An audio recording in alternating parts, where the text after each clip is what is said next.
picture a CEO, right? She's moments before this massive, multi-million-dollar board meeting. Okay, setting the scene. I like it. Yeah, and instead of, I don't know, frantically reviewing her slide deck or staring at a spreadsheet, she's sitting quietly in her office. Right. She strikes a match and she lights this green candle that's completely surrounded by these tiny, jagged pieces of pyrite. Wow.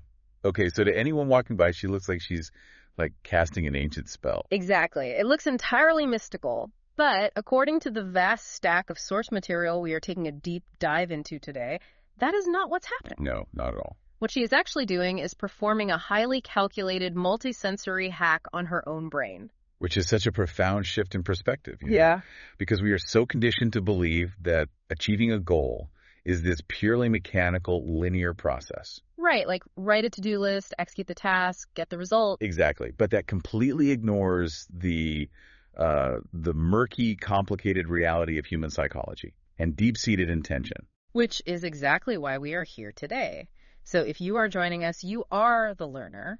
Well, Or you might be someone prepping for a massive career shift, navigating a complicated relationship, or, you might just be insanely curious about how humans focus their minds in a world that is just overflowing with distractions. It really is. And our mission today is to unpack a comprehensive guide on a practice that merges the ancient world with modern psychology. Crystal candle magic. Yes. And we need to establish right away that we're going to look at this through a dual lens. Okay, unpack that for us. Well, yes, we are going to explore the rich metaphysical traditions outlined in the text. The planetary alignments, the vibrational frequencies, all the spell work. Right, the fun stuff. The fun stuff, yeah. But we're also going to strip away the mystical language and look at the raw underlying psychology. We want to understand the mechanism. Exactly. We're going to decode how taking the raw, primal element of fire and combining it with the physical density of stones creates this hyper-specific tool for manifestation. It's fascinating. It really is. And I want to say right up front to you, the listener, whether you are a seasoned practitioner who already has like a full altar set up in your living room. Right. Or you're a complete curious skeptic who wouldn't be caught dead in a metaphysical shop. Exactly. This deep dive is for you. We're going to figure out why humans have spent millennia using these incredibly tangible tools to clear the noise. Because it fundamentally comes down to our need to anchor the abstract. Anchoring the abstract. I love that phrasing. Think about it. Human desires, wanting love, craving security, needing confidence, they're invisible. They are formless. They're just like electricity bouncing around in our brain. Exactly, just neurons firing. This practice provides a physical, undeniable anchor for that electricity. Okay, let's trace that anchor all the way back to its origins. We're looking at section 1 of our material, the foundations. Right. The text explains that modern crystal candle magic is actually a synthesis of two incredibly old traditions. Let's tackle the fire aspect first, because the text traces our reverence for fire all the way back to the Paleolithic era. And let's really put ourselves in that environment for a second. Oh man, pitch blackness. Literal, dangerous darkness, where fire was the absolute boundary between life and death. Yeah, if we look under the hood of human evolution, domesticating fire wasn't just a physical triumph. It was a massive cognitive leap. Oh, so? Well, before fire, when the sun went down, human beings were prey. We hid. Right. But the moment we captured fire in a hearth, we created a localized zone of safety. And more importantly, we created a focal point. Instead of staring out into the terrifying darkness, early humans sat in a circle and stared at the flame. Exactly. It was arguably the birthplace of human contemplation. Yeah. And shared storytelling. It was raw survival, but it immediately took on a transformative, almost divine quality. Yeah. But humanity didn't just stay around the roaring bonfire. As we evolved, we wanted to take that massive chaotic energy and control it. We needed it inside. Right. The text mentions the ancient Romans crafting the first true candles out of tallow, which is rendered animal fat and wax. Right. And I want to pause on the tallow for a second because the sensory experience of that is wild. Tallow candles smoked terribly, and they smelled like burning meat. Yeah, they were strictly utilitarian. You used them because you had to see. Exactly, which contrasts sharply with what happened later. The text highlights that by the 15th century, the Catholic Church began utilizing beeswax candles for sacred purposes. This is a crucial pivot. It really is. Yeah. Because beeswax burned cleanly, it smelled sweet, and it was incredibly expensive. Right, so by reserving beeswax candles for the altar, the church was making a profound psychological statement Which was? that this specific controlled flame isn't for seeing in the dark. It is a direct line to the divine. It represents light overcoming spiritual darkness. Yes. And that transition from the cave to the Roman home to the Catholic altar represents a massive psychological shift for the individual. Absolutely. You aren't just trying to keep the wolves away anymore. Right. You are lighting a single, solitary flame to focus your mind on a highly specific personal prayer or intention. It is the domestication of intention. Oh, I love that. I was actually reading through the history section of our source material, and I kept thinking about the mechanics of light. Cool. Okay, let's unpack this. If raw, Paleolithic fire is like a loud, chaotic broadcast to the entire universe, just throwing energy everywhere. Right.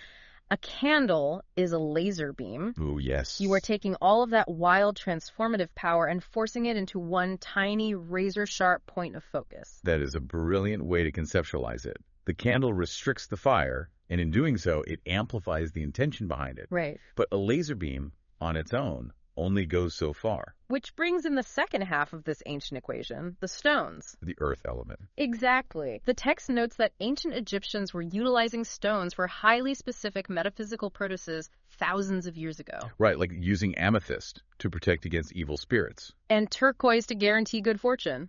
Yeah. And the modern synthesis we are exploring today essentially asks the question, what happens if you take that laser beam of the candle flame and you shine it through the magnifying glass of a crystal? Wow.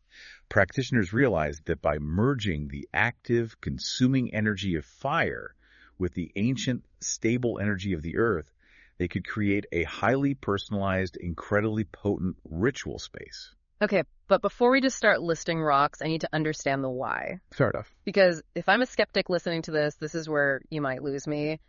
You can't just use any random piece of gravel from your driveway, right? Definitely not. The text makes it clear you need the right tool for the job. So moving into the earth element, let's decode these crystals. Let's do it. The source material categorizes them by their quote-unquote vibrational purpose. What does that actually mean? Neurologically or physically? Well, let's strip away the mystical terminology for a moment. In physics, everything in the universe is vibrating. Okay. Everything has a resonant frequency. In the realm of crystal healing, the belief is that because stones have incredibly stable crystalline lattice structures, they hold stable frequencies. Right. But from a psychological standpoint, let's look at how the physical traits of these zones interact with the human brain. Okay, let's take clear quartz. The text categorizes it as the master healer and amplifier. Right. And physically, what is clear quartz? It's literally a prism. Yeah, it's transparent, it's structured. It's cold. When you hold it, your brain registers clarity, structure, and the amplification of light. It acts as a blank, highly focused slate. That makes sense. Then the text moves into the love and compassion category. It highlights rose quartz as the ultimate stone of emotional healing. And red garnet for raw passion. Moonstone for emotional balance, and rhodonite specifically for forgiveness. And notice the physical aesthetics of those stones. Like the rose quartz. Yeah. Rose quartz is soft, pink, and cloudy. It visually and tactily cues the brain toward gentleness and vulnerability. Oh, whereas red garnet is deep, blood red, and multifaceted. Exactly. It cues intensity and vital life force. The physical object primes the psychological state. Okay, let's look at the protection and peace category, because this one is fascinating. We have amethyst for intuition, selenite for purity, and then obsidian. Obsidian is wild. The text says obsidian actively absorbs negativity and shields against emotional harm. What's fascinating here is if we dive deep into obsidian, the mechanism perfectly illustrates the dual lens we are using. How so? Geologically, obsidian is not a typical crystal. It's volcanic glass. Right. It is born from felsic lava that cools so rapidly that crystal growth cannot occur. Oh, wow. It is born from literal, explosive, earthly chaos and frozen instantly into something dense, heavy, smooth, and pitch black. That is incredible context. Now apply the psychology. When a practitioner is overwhelmed by anxiety or workplace drama or toxic relationship, They're experiencing emotional chaos. exactly. When they sit down and physically hold a piece of obsidian, they are holding an object that represents chaos, completely conquered and frozen into stillness. The physical density and the impenetrable blackness of the stone serve as a tactile visual anchor. The brain uses the stone as a metaphor. Yes. It allows the practitioner to externalize their invisible anxiety and imagine it being absorbed into this heavy, unyielding object. That completely changes how I view these tools. It's not just magic, it's cognitive behavioral priming. Exactly. And that brings us to the prosperity and abundance category. The text highlights citrine as the merchant stone, green aventurine for luck, and pyrite, famously known as fool's gold, for manifesting financial success. Pyrite is the perfect example of bypassing the conscious mind. Wow. If you want to manifest wealth, holding a piece of pyrite which glitters and visually mimics actual gold sends an immediate, visceral trigger to your subconscious. Because it looks like gold. Right. You don't have to convince yourself you're working on wealth. Your eyes are already telling your brain, we are holding gold. I want to challenge this slightly, though. Okay, go for it. Taking the perspective of our learner. If clear quartz is the master amplifier, and the text says it can be programmed for literally any intention, Yeah. why do we need all these other stones? Why hunt down a piece of rhodonite just because you need to forgive your sister? Or track down pyrite to get a promotion if you can just use the master key of clear quartz? That's a great question. Mm. It is the difference between opening a blank text document on your computer versus opening a specialized software program. Okay. Yes, you can do anything with a blank slate, but a specialized tool has all the formatting built in. Right. If you use a general stone, like clear quartz for wealth, your brain has to do 100% of the heavy lifting to maintain that association. Oh, I see. But if you use pyrite, the specialized stone does half the work for you. Its color, its weight, its historical association with gold, all of that is preloaded software. It restricts your focus in the best possible way. That makes total sense. Like, have you ever tried to work on a creative project in a chaotic, messy room versus a clean, organized studio? Oh, absolutely. The environment dictates everything. Right. The physical environment dictates the mental output. The stone sets the mental stage. Exactly. So we have our earth element, we have these specialized psychological anchors, but sitting on a desk, pyrite is just a rock. It is. To activate it, the text says, we need transformation. We need the fire element. And candle magic is incredibly elegant in how it approaches this. Mm-hmm. While we call it the fire element, the text points out that a burning candle actually represents all four classical elements working in unison. Right. The solid, unburnt wax is the earth. Yeah. As the flame heats it, it melts into a liquid pool representing water. The oxygen constantly feeding the combustion process is the air. Yeah. And the glowing plasma itself is the fire. You have an entire micro-ecosystem sitting on your altar. And that ecosystem is highly customizable. The text dives deeply into the 12 colors of candles and their specific energetic resonances. Again, we're looking at sensory priming. You can't just grab a leftover half-melted birthday candle and expect it to work for a complex prosperity ritual. Definitely not. Let's explore this color wheel, but rather than just listing them, let's really look at why these colors trigger what they do. Okay, let's do it. Green, for example. The text ties green to prosperity, abundance, healing, and luck. Well, if we look at evolutionary biology, the human eye is capable of seeing more shades of green than any other color. Wait, really? Yes. And why? Because for our ancestors, green meant survival. Oh, wow. A lush green environment meant water, edible plants, and prey. Green is literally hardwired into our neurology as the color of growth and abundance. That's fascinating. So when you light a green candle to focus on financial prosperity, you're tapping into a million years of evolutionary programming that says, this color means we are going to thrive. Wow. What about black? The text uses black for banishing unwanted energies, marking endings, and creating protective barriers. Black is the absorption of all light. Visually, it represents the void, the unknown, and the absolute boundary. Right. In a psychological context, lighting a black candle when you need to set a strict boundary with a toxic family member or when you're trying to break a bad habit gives your mind a visual representation of a dead end. It's the color of no further. Exactly. Let's contrast that with red and pink. The text makes a sharp distinction here. Red is for raw passion, vitality, strength, and courage. Pink is for compassion, friendship, self-love, and gentle emotional healing. Right. Well, red is the color of oxygenated blood. It triggers an actual physiological response. It's like your heart rate goes up. Exactly. It can slightly raise the heart rate and evoke adrenaline. Yeah. It is active and aggressive. And pink. Pink takes that core vitality of red and dilutes it with the purity and peace of white. It removes the aggression, but keeps the warmth. So if you were trying to heal from a breakup, using a red candle might just make you angry and volatile. Right, whereas a pink candle signals to your nervous system to soften and offer yourself grace. That is such a subtle but important difference. We also have yellow for intellect, clarity, and confidence, like the bright, illuminating light of the sun. Blue for peace, emotional healing, and communication, mirroring calm water or a clear sky. Right. Purple, which has historically been the color of royalty due to the extreme rarity of the dye, is used for spiritual awareness, deep wisdom, and psychic intuition. And orange is for explosive enthusiasm and creativity. Brown is for deep, literal grounding in matters of the physical home.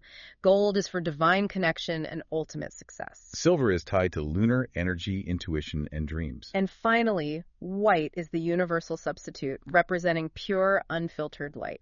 But, the visual cue of the color is only one avenue of input. Right. The source material emphasizes that a truly potent ritual requires layering the senses.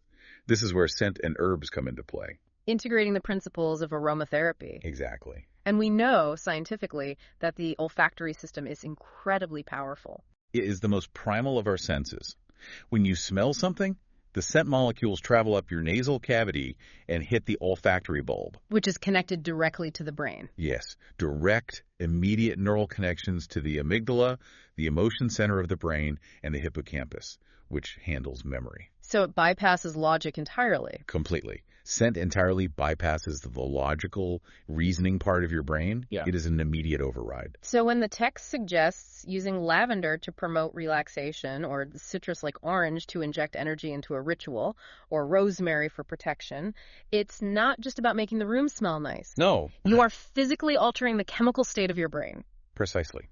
And the text outlines an incredible tactile practice called dressing the candle to combine all of this. Yeah, you don't just pull a candle out of a box and light it. No, you prepare it. Walk us through that, because to me, this is where the abstract concept really becomes a physical reality. The text describes taking the candle and first anointing it with a specific essential oil. Let's say you are focusing on courage before a terrifying career move. Right. You might take a red candle, anoint it with a spicy oil like cinnamon or ginger, and then you physically roll the sticky, oiled candle in crushed herbs. Like maybe dried thyme, which the text notes is historically tied to courage. Exactly. Think about what is happening to the practitioner in that moment. They're engaging with it physically. Right. They are not passively hoping for courage. They are getting their hands dirty. Yeah. They are feeling the smooth wax, the slick oil, the rough texture of the crushed herbs. They are smelling the sharp bite of the ginger and the earthiness of the thyme. They are looking at the vibrant red color. Yes, they are actively, physically building a multisensory representation of the exact psychological state they need to inhabit. They're essentially building a customized physical avatar of their intention. Beautifully said. But up to this point, we have two separate avatars. We do. We have the grounding earth element of the stones, and we have the active, dressed fire element of the candle. Right. The text states that the true paradigm shift happens when we force these two opposing elements to interact. How do we actually synthesize them? This brings us to the synergy of the practice. The physical space where the rock meets the wax. Okay. The text outlines several specific methods for integration, and each serves a different psychological function. Like the crystal grids. Yes, the most expansive method is creating a crystal grid. You take your dressed candle, place it in the center, and you arrange specific stones in a geometric pattern around the base. It creates a defined perimeter, says everything inside this circle is focused entirely on this one goal. Exactly. It defines the sacred space. What else? Another method is dressing the candle with actual crystal chips. Oh. So after you oil the candle, instead of herbs, you roll it in tiny, crushed pieces of citrine for wealth, or black tourmaline for protection. I love that one, because as the candle burns and the wax melts, the stones are physically released into the liquid pool. It's dynamic. It is.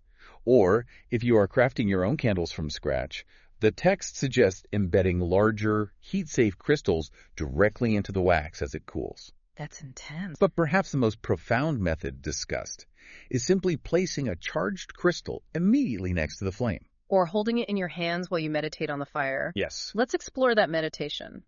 You are sitting in a quiet room. You have a dressed candle burning, smelling of lavender and rosemary. Right. You are staring into the flame, and in your hand you are tightly gripping a piece of heavy, cold hematite for grounding. Okay. The flame is acting as a conduit, and you are creating a literal physical circuit between your body, the earth element in your hand, and the transformative fire. And that circuit leads to what the text calls sealing the ritual. Sealing it. This is, in my opinion, the psychological masterpiece of this entire practice. Really? Think about the nature of a candle, its impermanence. It burns bright, it consumes itself, and it disappears. It is a fleeting moment in time. Right, it's ephemeral.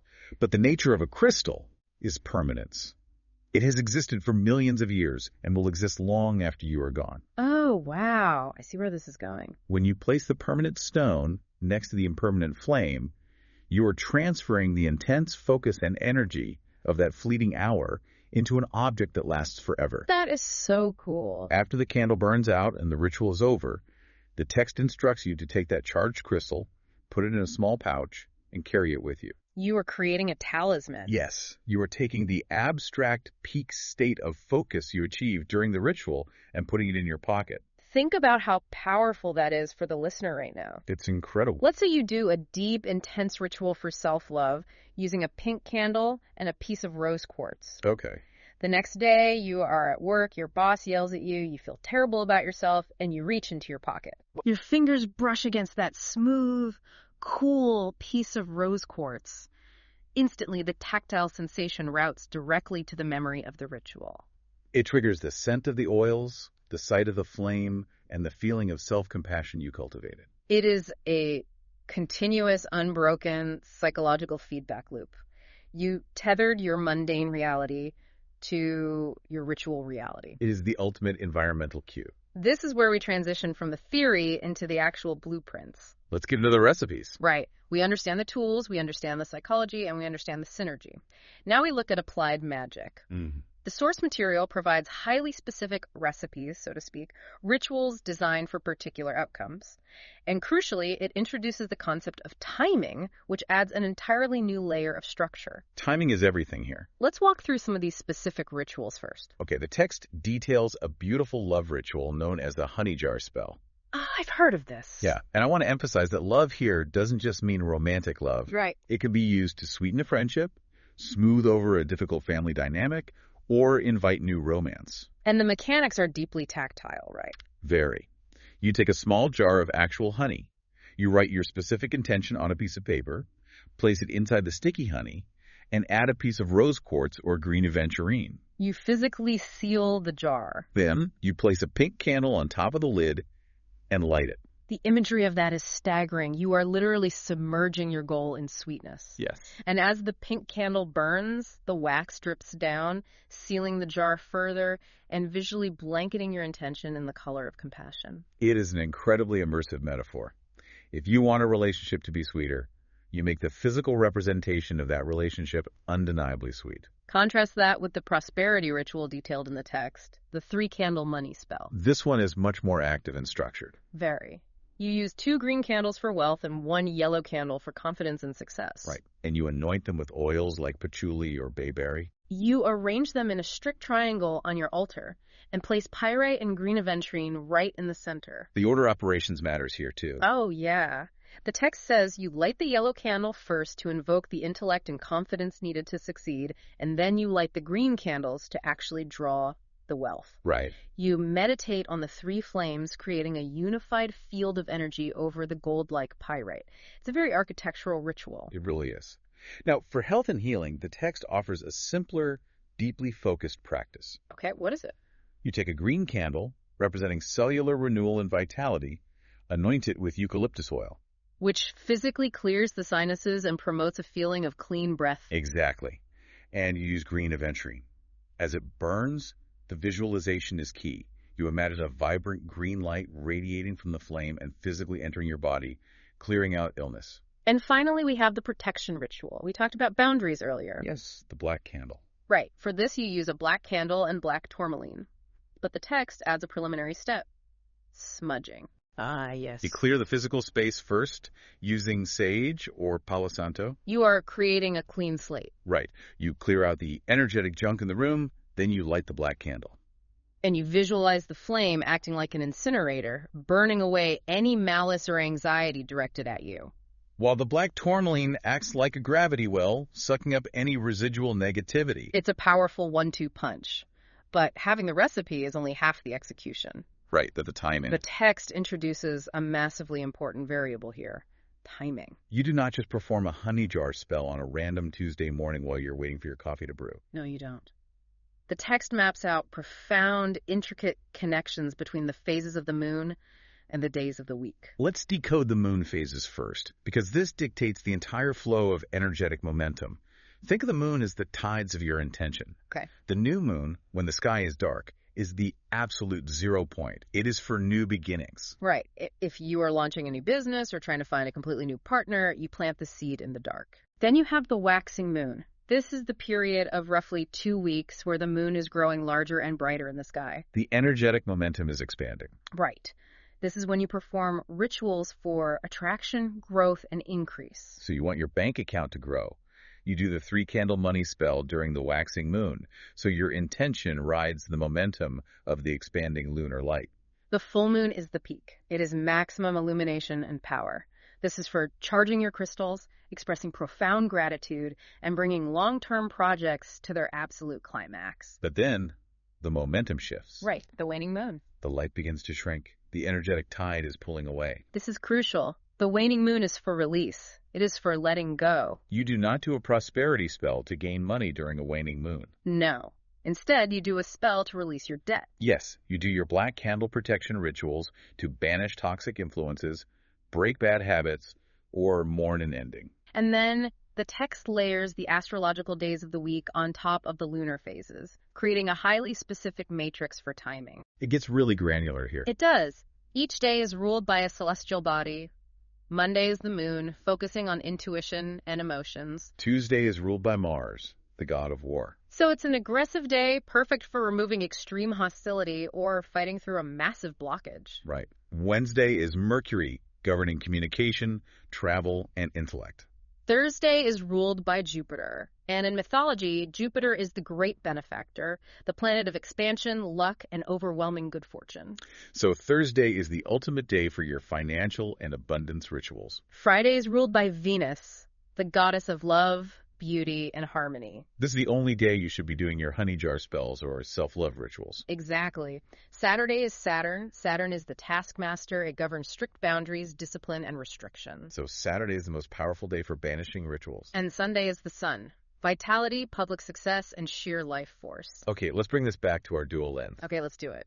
Mystically, the text asserts that by following this matrix, you are aligning your personal microcosm with the macrocosm of the universe. You are swimming with the current instead of against it. Right, but psychologically, why is it so effective to wait for a waxing moon on a Thursday to do a money spell? It is the ultimate exercise in delayed gratification and intention refinement. Expand on that. If I decide on a Monday that I desperately want a promotion, and I just haphazardly light a candle right then, it's an impulsive, frantic action born of anxiety. Yeah, you're just reacting. But if I consult the calendar and realize the next waxing moon on a Thursday isn't for 2 weeks, I am forced to wait. Exactly. You build anticipation. For 14 days, my brain is preparing. I am refining my pitch to my boss. I am gathering my data. I am treating my goal with profound reverence and strategic patience. Right. So by the time that Thursday arrives, the ritual is just the combination of 2 weeks of intense psychological priming. The structure forces discipline. It really does.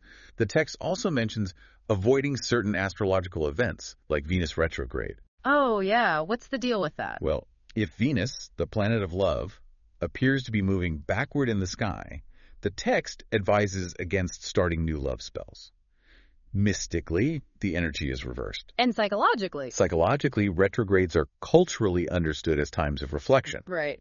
If you're in a period of reviewing past relationship trauma, it is cognitively dissonant to try and force a new relationship to manifest. You need to clear the old files before downloading the new software. Exactly. I just marvel at how customizable this blueprint is for the listener. It gives you total agency. It really does. If you are going through a brutal, messy divorce and you need to cleanly cut ties, you don't just sit there and suffer. Oh. You look at your calendar, You find a waning moon falling on a Saturday, the day of Saturn's boundaries. Right. You gather a black candle and a piece of dense, absorbing obsidian. You clear your space. You've built a psychological mechanism, an actionable protocol for letting go. In a world that often feels totally chaotic, it gives you the steering wheel. But, and this is a massive but, in the source material, having the perfect timing, the most expensive beeswax candles and the rarest crystals means absolutely nothing if the internal machinery of the practitioner is broken.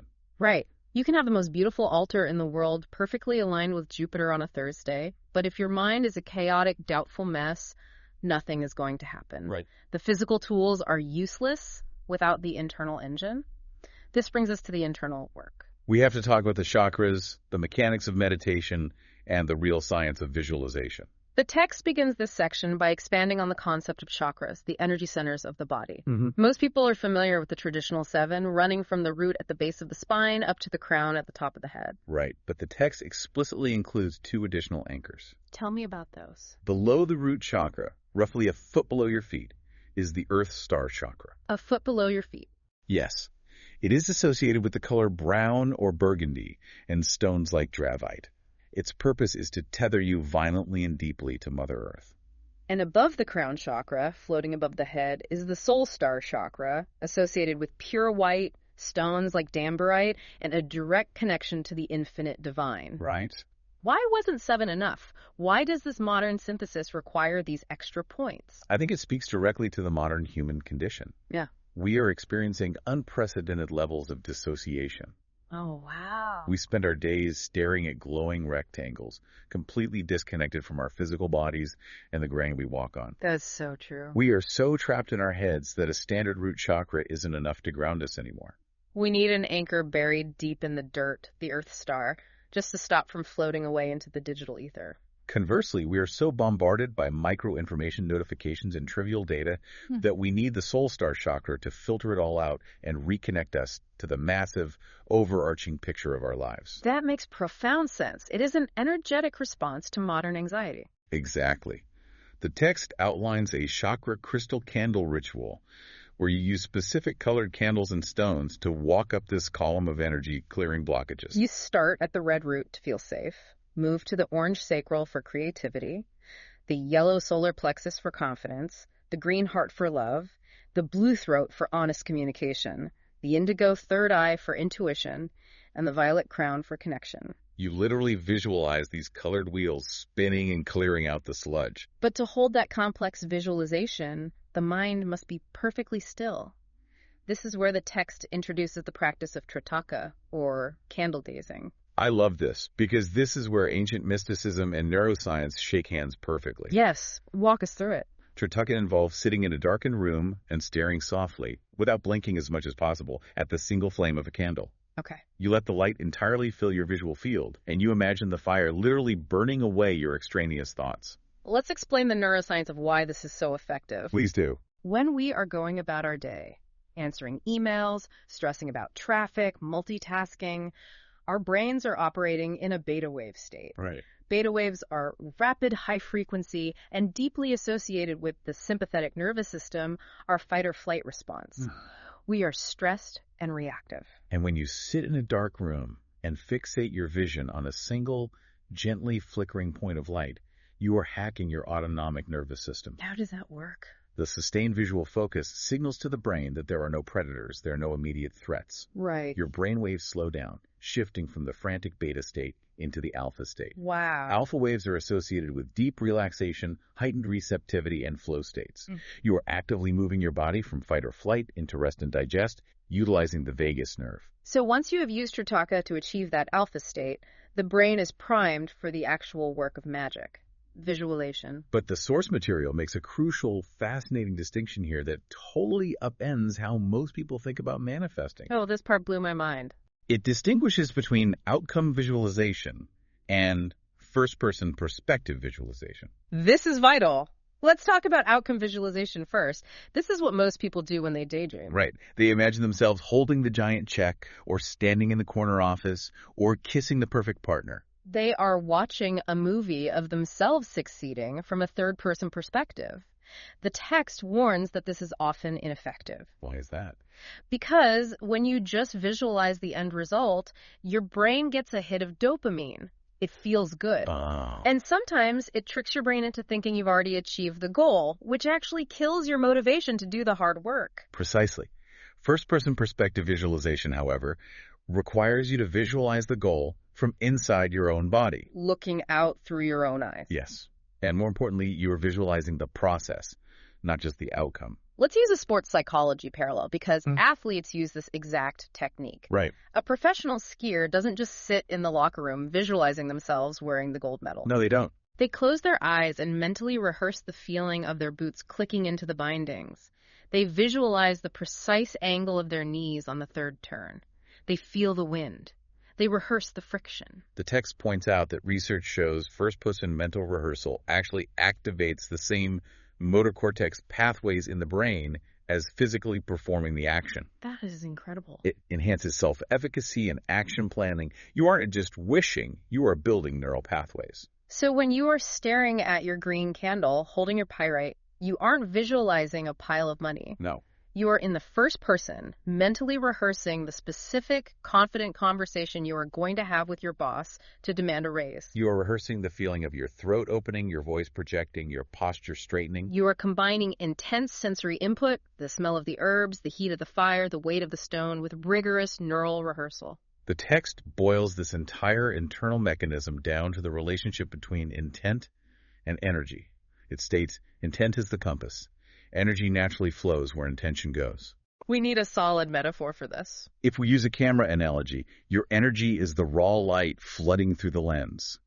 It is powerful, but without focus, it just creates a blurry, overexposed mess. I love that. So what's the intent? Your intent is the focal ring on the lens. The ritual forces you to physically grip that ring and twist it until one highly specific goal becomes razor-sharp in the frame. Wow. You need the raw light of the fire and the emotional energy, but without the strict boundaries of the intent, it's useless. But while we are twisting that focal ring and directing all this powerful energy, we have to ensure we don't accidentally blind anyone or burn the house down. Very true. Which brings us to the final and arguably most important section of our deep dive, the ground rules. We have to talk about safety, ethics, and what to do when things go wrong. Let's address the literal physical safety first, because we are dealing with open flames, often coated in highly flammable dried herbs and oils. Yes, the text is very clear on fire safety. It introduces the 1 hour per inch rule, which I had never heard before, but makes perfect sense. Oh, this is a great practical tip. Right, to prevent a candle from tunneling where it just burns a deep hole straight down the center and ruins the rest of the wax. The worst. Yeah. The first time you light it, you must let it burn for 1 hour per inch of its diameter. So if it's a 3-inch wide pillar candle, you commit to a 3-hour ritual so the melt pool reaches the absolute edge. It also mandates keeping the wick trimmed to 1/4 of an inch to prevent excessive smoking or erratic flames, and keeping the altar away from drafts. And crucially, it addresses how you extinguish the flame. The text strongly advises against blowing the candle out. Why? I feel like that's what everyone does. Practically, if you blow on a candle dressed with dried herbs and hot oil, you're going to scatter flaming debris across your desk. That's a fire hazard. Right. But mystically, breath is chaotic. You just spend an hour using a laser beam of focus to build this specific intention. Blowing it out scatters that carefully cultivated energy. So what do you do? The text recommends using a candle snuffer to respectfully suffocate the flame, sealing the intention in place. Okay, that makes sense. But beyond the physical safety of the room, there is the ethical safety of the practitioner and the people around them. This is huge. The text places a massive, non-negotiable emphasis on the concept of consent. It states unequivocally that performing magic intended to affect another person without their explicit permission is unethical. Let's look at the classic dilemma of love spells, because this illustrates the ethics perfectly. Okay. A practitioner is heartbroken. They decide to cast a complex Friday night Venus spell to make a specific person, let's call him John, fall back in love with them. The text warns against this heavily. Why? Because you are attempting to subvert John's free will. Exactly. You are trying to force a psychological and energetic state onto another human being without their consent. It is manipulative. The text advises that if you are lonely, The ethical approach is to cast a spell to attract general love into your life, whoever is meant to be there. Or to cast a spell to enhance your own self-worth, making yourself a magnet for healthy relationships. And this isn't just a polite suggestion. It is backed by the heaviest law in this practice, the rule of 3. Yes, let's unpack this. The rule of 3 states that whatever energy you send out into the world, whether it is positive, healing energy, or manipulative, toxic energy, will return to you threefold. Some view this as a mystical threat, a sort of cosmic karma. But let's look at it psychologically. How does that work? Think about the last time you sent a deeply angry, vindictive email or lashed out at someone in traffic. How did the rest of your day go? Oh, terrible. You're just agitated all day. Right. When you project hostility and control into your environment, you physically alter your own nervous system. You become hypervigilant, paranoid, and defensive. The rule of 3 is the ultimate psychological accountability mechanism. Yes. You cannot put toxic, manipulative energy into your environment trying to control John without that toxicity deeply coloring your own worldview and damaging your future relationships. You get back what you broadcast. The text also touches on another crucial ethical boundary, cultural appropriation. This is a really important conversation. Many of the tools popularized in modern magic, like burning white sage or Palo Santo or using certain indigenous phrasing, have deep, sacred roots in closed cultural traditions that have historically been persecuted. Right, and the text urges practitioners to act with profound respect. Research where your tools come from. Use alternatives like rosemary or garden sage for smoke cleansing if you are not part of those cultures. It's about practicing with integrity. So, assuming you have practiced with absolute integrity, your ethics are sound, your intent was razor sharp, you waited for the perfect Jupiter alignment on a Thursday, you used the pyrite, Right. and nothing happens. You don't get the job. The text has a vital section on troubleshooting. It does. And I found this section incredibly humbling. Because the first thing it tells you to do is check your own ego and emotional alignment. Did you actually believe it was going to work? Right. If you were sitting there doing the prosperity ritual, but the entire time your internal monologue was saying, this is stupid, I'm never going to get out of debt, I'm a failure. Then your intent was never prosperity. Your intent was anxiety. Exactly. The candle and the crystal just amplified your doubt. The text also suggests checking your tools. This goes back to the permanence of crystals. Right. If your piece of pyrite has been sitting in a cluttered, stressful desk drawer for a year, it has been absorbing that stagnant, stressful energy. You cannot ask it to bring you brilliant new wealth without cleansing it first. The text mentions cleansing stones by leaving them in moonlight, burying them in salt, or using sound frequencies like a singing bowl to reset the crystal's lattice to neutral. The third troubleshooting concept is divine timing. This is the hardest one for modern people to accept. We want Amazon Prime delivery on our manifestations. We really do. But the universe operates on a macro scale. Just because you perform the spell on Thursday doesn't mean the exact result you demanded arrives on Friday. Right. Sometimes a door stays closed because walking through it would have been disastrous and you just can't see the larger map yet. And the fourth, troubleshooting rule, and I genuinely believe this is the most important concept in the entire source text. I call it the practical action rule. The phrase is, magic requires mundane effort. Yes. You cannot cast a beautifully intricate, perfectly timed 3-candle money spell and then sit on your couch eating potato chips for a month. It doesn't work that way. You cannot refuse to update your resume, never apply for a single job, never ask for a raise, and expect a bag of gold to fall through your ceiling. Magic does not exempt you from reality.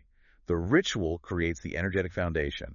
It primes your brain and opens the pathways. But you have to physically turn the doorknob. You have to walk into your boss's office and ask. You have to meet the universe halfway. So if you are putting in the mundane effort, how do you actually know the ritual is working? The text says the signs are rarely flashes of lightning. They are subtle. Give us some examples. You might experience synchronicities. You start seeing recurring number patterns, or an old friend you haven't thought of in years suddenly calls you with an opportunity in your exact field. Wow. But more often, the first sign it's working is internal. You wake up on a Tuesday and, for no logical reason, that heavy anxiety you've carried for months is just gone. You feel a sudden, quiet empowerment to take a risk. External doors start opening just a fraction of an inch, a small, unexpected discount on a bill, a casual compliment from a stranger that boosts your confidence. The magic works in stages, building momentum like a snowball rolling down a hill. The key, according to the text, is to trust the process, actively look for those subtle pieces of feedback, and be willing to adjust your sails if you hit resistance. It is an active, ongoing dialogue between your internal desires and your external reality. And that brings us to the end of our journey today. Hmm. We have covered a massive amount of ground. We really have. We have traveled from the terrifying, life-saving fires of Paleolithic caves, through the sacred altars of history, all the way to the highly customized, intricate crystal grids sitting on modern desks. We have decoded the mechanism. We've learned how taking the heavy, dense, grounding energy of the earth through the specific vibrational and tactile frequencies of stones like volcanic obsidian and glittering pyrite, Right. and colliding it with the wild, transformative element of fire creates a focal point unlike any other. We've seen how layering sensory input, the evolutionary trigger of green for abundance, the emotional override of lavender scent, the physical act of crushing herbs, builds a hyper-specific physical avatar of your intention. We've learned that timing your goals to the lunar cycles isn't just mystical. It's a profound exercise in delayed gratification and momentum building. And above all, we've learned that none of these beautiful tools work without the ethics of consent, the discipline of first-person visualization, and the absolute requirement to take practical, brave action in the real world. Before we sign off, I want to leave you with one final thought to mull over. Something that synthesizes the mystical and the scientific lenses we've used today. Ooh, okay. What is it? The text states clearly that energy flows where intention goes. We've discussed the deep metaphysical properties of this practice. But consider the neuroscience of the human brain for just one more moment. Specifically, the reticular activating system, or RAS. The brain's ultimate filter. Exactly. The RAS is a bundle of nerves at our brainstem that filters out the millions of bits of unnecessary information we encounter every second, Right. ensuring that only what is absolutely vital to our survival or our focus gets through to our conscious mind. If you buy a red car, your RAS suddenly makes you notice red cars everywhere on the highway. They were always there. Your brain just finally decided they were important. So consider this.